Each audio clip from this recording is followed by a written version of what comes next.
"This is unacceptable, Emily," Margaret said, her perfectly manicured nails drumming against my display case. "A Palmer woman running a bakery?" She spat the last word like it was poison on her tongue. "What will people think?" I took a deep breath, counted to 3, and kept frosting the wedding cake in front of me. After 2 years of marriage to her son James, I learned that engaging with Margaret Palmer's criticism only made things worse. "Mom, please," James said from behind the counter where he was helping me prep for tomorrow's big order. "Emily's business is doing great.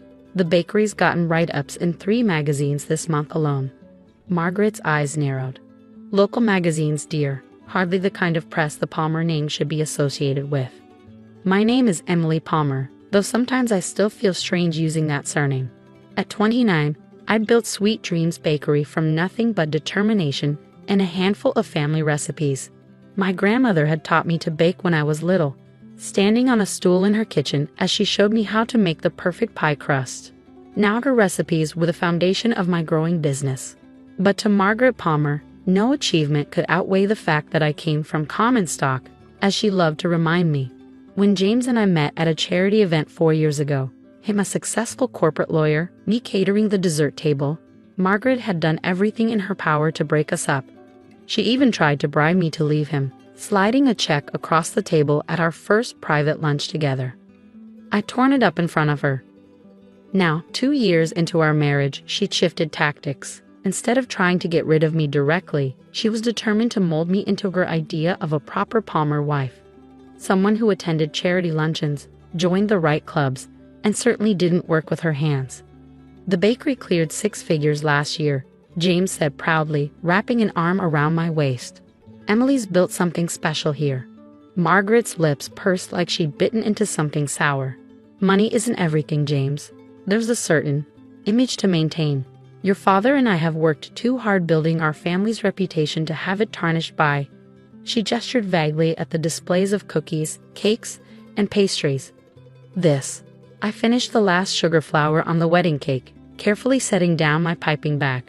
"Margaret, I appreciate your concern. But this is my passion. I'm not giving it up." She stood straighter, all 5'9" of her radiating disapproval. "We'll see about that," she said quietly, almost to herself. Then she turned on her heel and walked out, the bell above the door chiming cheerfully in her wake. Something about her tone sent a chill down my spine. "Don't let her get to you," James said, kissing my temple. "She'll come around eventually." I wish I could share his optimism. But I'd seen the look in Margaret's eyes. She was planning something. I just didn't know how bad it would be. The first sign of trouble came 3 weeks later. I arrived at the bakery early one morning to find an email from my biggest corporate client canceling their standing order. The message was vague about the reasons, but they'd been ordering from me for over a year without any complaints. Then another regular client canceled, and another. By the end of the week, I'd lost 5 major accounts. Each cancellation came with a different excuse, but something felt off. These were relationships I'd built carefully over years. Clients who had always been thrilled with my work. "It's probably just a coincidence," James said when I mentioned it that night. "Businesses change vendors all the time." But it didn't feel like a coincidence, and when my suppliers suddenly doubled their prices without explanation, I knew something was wrong. I started digging, making calls, asking questions. Most people dodged my inquiries, but finally, one of my former clients, a wedding planner I'd known for years, cracked. "I'm sorry, Emily," she said, her voice hushed like she was sharing a secret. "But Margaret Palmer came to our last society meeting. She made it clear that anyone who continued doing business with Sweet Dreams would find themselves unwelcome in certain social circles. You know how much influence she has." I felt like I'd been punched in the gut. Margaret wasn't just trying to pressure me anymore. She was actively trying to destroy my business. That night, I laid everything out for James. The lost clients, the supplier issues, what the wedding planner had told me. His face grew darker with each detail. "She's gone too far," he said finally, running a hand through his hair. "I'll talk to her, make her stop." But I shook my head. "No," I said, an idea forming. "I have a better plan." Margaret had resources, social connections, and old money backing her up. But I had something she didn't, proof of her interference. Carefully documented evidence of how she tried to sabotage my business. And I knew exactly how to use it. The next morning, I made 2 calls. The first was to Lisa Chen, an investigative reporter who'd featured my bakery in one of those local magazines Margaret had sneered at. The second was to my lawyer. Then I waited. 3 days later, Lisa's article hit. Society matriarch Kauchi in small business sabotaged scandal. The headline read. The story detailed Margaret's campaign against Sweet Dreams Bakery, complete with quotes from multiple sources confirming her threats and manipulation. The reaction was immediate. Margaret's phone started ringing off the hook as other society wives scrambled to distance themselves. The charity boards she sat on suddenly had scheduling conflicts when she tried to attend meetings. But the real bomb dropped when my lawyer filed a civil suit against her for tortious interference with business relationships. The damages we were seeking would barely dent the Palmer fortune, but the public embarrassment? That was priceless. I was in the middle of preparing for the morning rush when Margaret burst into the bakery, her perfectly composed facade cracking at the edges. "What have you done?" she demanded, her voice shaking. "Do you have any idea what this article is doing to our family's reputation?" I set down the tray of croissants I was arranging and met her gaze steadily. "Our family's reputation?" I repeated. "You mean the one you were so worried about me damaging? How's that working out for you?"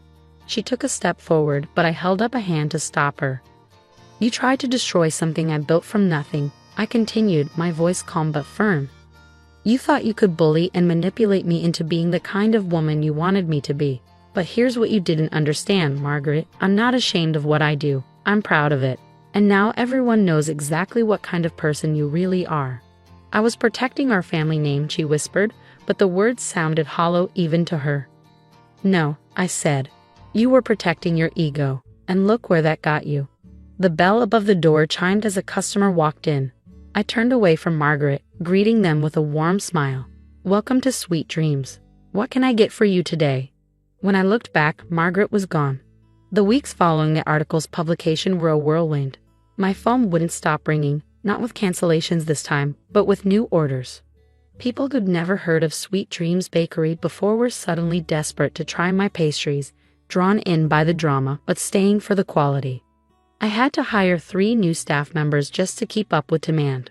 The lawsuit against Margaret was moving forward, but something unexpected happened during the discovery phase. As our lawyers dug deeper into her interference, they uncovered evidence that she hadn't just threatened my current clients. She actively prevented potential investors from approaching me about expansion opportunities. She intercepted at least 4 different business proposals, my lawyer explained during a meeting, including one from a major restaurant group interested in featuring your desserts in their upscale locations. The revelation hit me hard. I'd always dreamed of expanding Sweet Dreams, but I'd assumed I wasn't ready yet. To learn that opportunities had been there, only to be sabotaged by my mother-in-law, made my blood boil. James was furious when he found out. He'd been supportive throughout everything, but this pushed him over the edge. "She had no right," he said, pacing our kitchen one evening. "Those were your opportunities, your chances to grow. Who does she think she is?" I watched him, noting how the past few weeks had aged him. The strain between him and his mother was taking its toll, though he never wavered in supporting me. "What are you going to do?" I asked quietly. He stopped pacing and met my eyes. "I'm going to talk to Dad." Robert Palmer, James's father, had been notably absent from the drama so far. A quiet, business-minded man, he'd always stayed out of his wife's social machinations. But he was still the head of Palmer Industries, and his opinion carried weight. The meeting was set for dinner at their mansion, the same dining room where Margaret had hosted countless society gatherings, where she first told me I wasn't good enough for her son. Now, sitting at that massive table, the atmosphere was thick with tension. Margaret hadn't said a word since we arrived, pushing food around her plate while Robert listened to James detail everything she'd done. When James finished, Robert set down his fork and looked at his wife of 30 years. "Is this true, Margaret?" he asked, his voice quiet but firm. She lifted her chin defiantly. "I was protecting our family's interests by sabotaging our daughter-in-law's business, by hiding investment opportunities from her." Robert's tone sharpened. "That's not protecting our family. That's letting your pride destroy it." "She's beneath us," Margaret snapped, her composure finally cracking. Running that common little shop, serving anyone who walks in off the street. It's embarrassing. Robert's chair scraped back as he stood. No, Margaret. What's embarrassing is your behavior. Emily has built something remarkable with her own 2 hands. She's shown more business acumen and integrity than you've displayed in this entire situation. He turned to me, his expression softening slightly. Emily, I owe you an apology. I should have stepped in sooner, should have seen what was happening. But I'd like to make it right. From his briefcase, he pulled out a folder. This is a proposal from Palmer Industries. We'd like to invest in Sweet Dreams Bakery, properly through official channels. We'll provide capital for expansion, but you'll retain full creative and operational control. It's your business, your vision. We just want to help it grow. Margaret's face went pale. Robert, you can't be serious. I am, he cut her off. And there's more. Margaret, you're stepping down from all your charity board positions, effective immediately. Your social campaign against Emily ends now, or there will be consequences. Consequences, she whispered. Financial ones, Robert said firmly. Don't test me on this. I looked at the proposal in front of me, then at James, who nodded encouragingly. This was more than just an investment offer. It was a reshaping of power dynamics, a clear message about where the family's priorities lay. I'll need time to review this with my lawyer, I said carefully. Robert nodded. Of course.